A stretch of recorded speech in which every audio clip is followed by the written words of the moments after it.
GST खत्म होने से किन इंश्योरेंस कंपनियों को होगा सबसे ज्यादा फायदा? जीएसटी 2.0 इसी महीने की 22 तारीख से लागू होने जा रहा है। जीएसटी का दूसरा चरण इंश्योरेंस सेक्टर खासकर लाइफ और हेल्थ इंश्योरेंस के ग्राहकों के लिए काफी फायदेमंद है। लाइफ और हेल्थ इंश्योरेंस पॉलिसी पर टैक्स खत्म कर दिया गया है। अभी इनपुट टैक्स क्रेडिट आईटीसी के साथ इन पर 18% टैक्स लगता है। सभी individual life insurance policies, individual health policies और रीइंश्योरेंस पर अब कोई टैक्स नहीं चुकाना होगा। इसका मतलब है कि यूलिप, टर्म प्लान और एंडोमेंट प्लान पर जीएसटी नहीं लगेगा। ये बदलाव 22 सितंबर से लागू होगा। आईटीसी उपलब्ध नहीं होने से बढ़ सकती है कंपनियों की कॉस्ट। अभी इंश्योरेंस कंपनियां कई तरह के ऑपरेटिंग एक्सपेंसेस पर input tax credit ITC claim करती हैं। इनमें reinsurance, commission, third party administration, TPA services और एम्प्लॉयज पर होने वाले खर्च आते हैं, जिन पर जीएसटी नहीं लगता है। इंश्योरेंस कंपनियों ने पहले सरकार से कहा था कि आईटीसी बेनिफिट के बगैर जीएसटी में आंशिक छूट देने से उनकी कॉस्ट घटने के बजाय बढ़ जाएगी।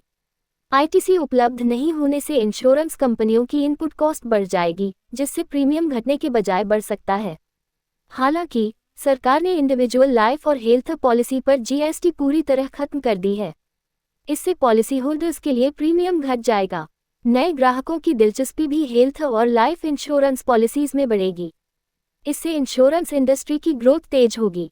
इंश्योरेंस कंपनियां जीएसटी में कमी का फायदा जल्द नई पॉलिसी खरीदने वाले ग्राहकों को देना शुरू कर देंगी। मौजूदा पॉलिसी होल्डर्स को इसका फायदा मिलने में थोड़ा समय लग सकता है। मौजूदा पॉलिसी होल्डर्स का प्रीमियम रिन्यूअल के वक्त घट सकता है। हालांकि आईटीसी उपलब्ध नहीं होने से शॉर्ट टर्म में इंश्योरेंस कंपनियों के प्रॉफिट पर दबाव बढ़ सकता है। इंश्योरेंस प्रोडक्ट्स की बढ़ सकती है सेल्स। भारत में आमतौर पर इंश्योरेंस ऐसा प्रोडक्ट रहा है जिसे बेचने के लिए कंपनियों को ज़्यादा कोशिश करनी पड़ती है। ऐसे प्रोडक्ट को पुश प्रोडक्ट कहा जाता है। ऐसे में इंश्योरेंस प्रोडक्ट्स की प्राइसिंग और सेल्स पर फोकस जरूरी हो जाता है। जीएसटी खत्म होने से प्रीमियम कम होगा, जिससे इंश्योरेंस प्रोडक्ट्स में लोगों की दिलचस्पी बढ़ेगी। इससे इंश्योरेंस कंपनियों की सेल्स में इजाफा होगा। लाइफ इंश्योरेंस कंपनियों की सेल्स को एनुअलाइज्ड प्रीमियम इक्विवेलेंट एक्ट से मापा जाता है। हेल्थ इंश्योरेंस कंपनियों की सेल्स को gross direct premium income GDPI से मापा जाता है। स्टार हेल्थ पर जीएसटी घटने का ज्यादा असर। नॉन लाइफ इंश्योरेंस कंपनियों के लिए हेल्थ इंश्योरेंस सबसे बड़ा सेगमेंट है।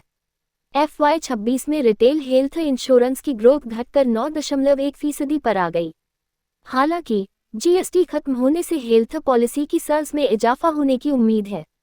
जीएसटी में कमी का असर स्टार हेल्थ जैसी स्टैंडअलोन हेल्थ इंश्योरेंस कंपनी पर ज्यादा पड़ेगा।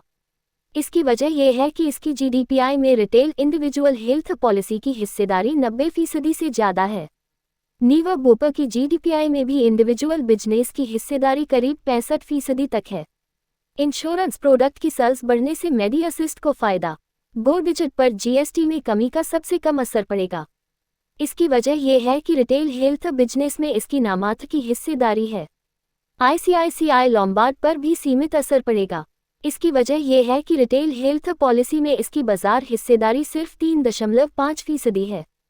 हालांकि अब कंपनी की बाजार हिस्सेदारी तेजी से बढ़ रही है। इंश्योरेंस पॉलिसी की सेल्स बढ़ने का फायदा मेडी असिस्ट हेल्थ केयर सर्विसेज को मिलेगा। यह इकलौती लिस्टेड टीपीए है। ज्यादातर इंश्योरेंस स्टॉक्स में गिरावट। लाइफ इंश्योरेंस कंपनियों की बात की जाए तो एलआईसी के अलावा एसबीआई लाइफ के जीएसटी खत्म होने का सबसे ज्यादा फायदा मिलेगा। इसके बाद एचडीएफसी लाइफ और आईसीआईसीआई प्रूडेंशियल को फायदा मिलेगा।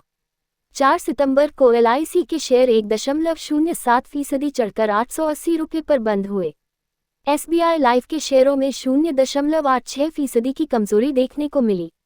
आईसीआईसीआई प्रूडेंशियल के शेयर 1.69% गिरकर बंद हुए। स्टार हेल्थ के शेयरों में भी 1.34% की गिरावट दिखी।